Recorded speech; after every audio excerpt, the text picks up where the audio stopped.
do not take my oath lightly, and thus no longer can sit quietly by. I am reminded by Winston Churchill that evil prevails when good people do nothing. But for me personally, I believe that one or more state laws and one or more federal laws were broken by Mark McBride on one or more occasions. And I believe the mayor violated the laws of South Carolina and the federal privacy laws and the HIPAA privacy laws by contacting benefit providers and seeking to remove an employee of the city of Myrtle Beach that is not under his direction and those dependents from coverage.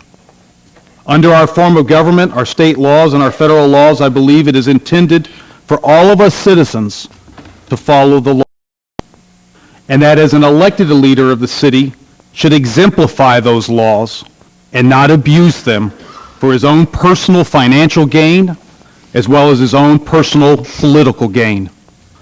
I believe this is a fair and good way to handle the business of the city, and I believe that we should conduct ourselves in such a manner.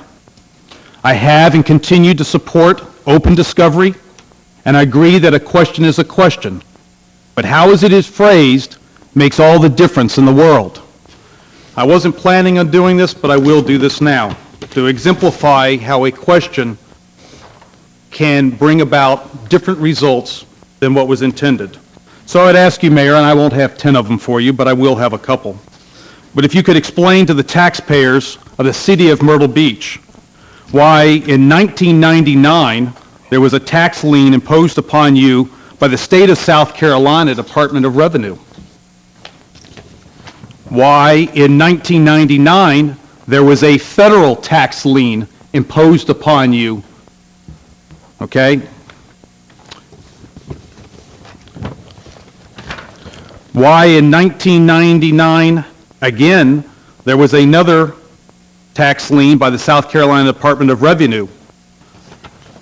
And I'd like to know what each of these were for and why they occurred. I also would like you to explain why there was a tax lien by the South Carolina Department of Revenue with a distraint order in regarding non-deposit of sales tax collected by Carolina Management LLC doing business as Crabman Seafood Buffet.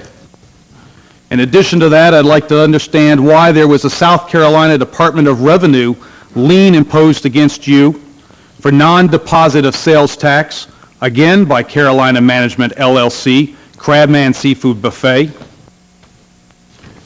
Why there was an additional and still outstanding lien against you by the South Carolina Department of Revenue for failure to deposit employee withholding tax that was withheld from employees' checks. In addition to that, why there is another tax lien against you by the state of South Carolina that is still unsettled, Carolina Management LLC, Crabman Seafood Buffet, Mark Struthers McBride, for the failure to deposit sales tax receipts collected. Under our form of government, our state laws and federal laws, I believe that the citizens then have a right to have the answers to these questions also. What is the purpose of refusing the discussion earlier that Councilman Randall asked for? Is your purpose in asking questions and casting doubt and disparity nothing more to grandstand your position and to invoke fear and disrest amongst the public? Or do you want a genuine answer and solution to the problem? I asked you on 3 separate occasions publicly to give me the information so that an answer could be determined. And if no answer could be determined, then I would have joined you in holding David Seebach accountable for justifying each and every expense. You have failed repeatedly 3 times to honor my requests. My requests to you were no more less important than your request to everyone else. Yet you have failed to meet the minimum standards that you set for yourself in identifying your relationship with other people. I believe that it is fair and good way to handle the business of the city, and I believe that we should conduct ourselves in such a manner. I have and continue and will continue that open support. But under your math and your logic, it is now my belief that you have defrauded the public of both the city of Myrtle Beach, the state of South Carolina, and the United States of America in upwards of $1 billion, using your math and logic. What is your purpose in refusing the discussions and the allegations and presenting them to council on national TV, as it's been colloquially called, instead of presenting it to council in a workshop debate and looking at and trying to determine? Do you ask because you cast doubt and fear, or do you really want an answer? Because I don't think you wanted an answer. You cut Councilman Randall off by trying to secure that.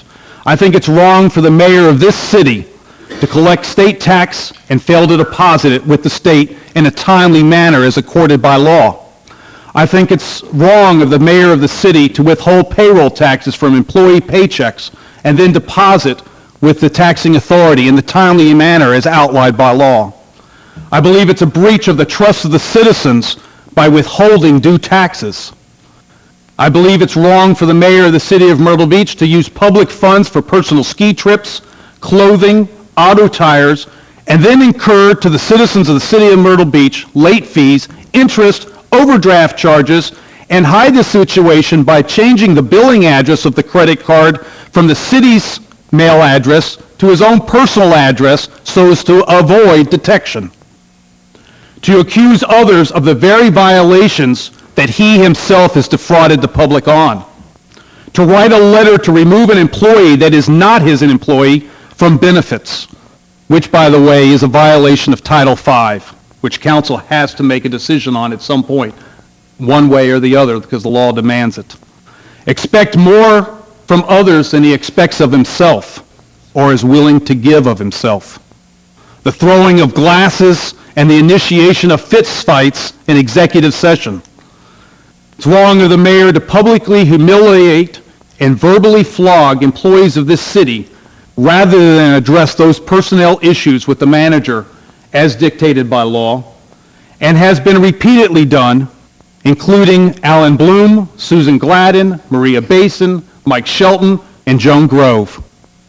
To publicly humiliate and verbally flog appointed positions, including Mr. Wetland, Tom Ellenberg, Tom Leith, and our own Chief Judge, Jennifer Wilson. To refuse to address the problems with council either in an open or closed personal session. To refuse to work as hard to fix or improve the city as he does to destroy this city and its image.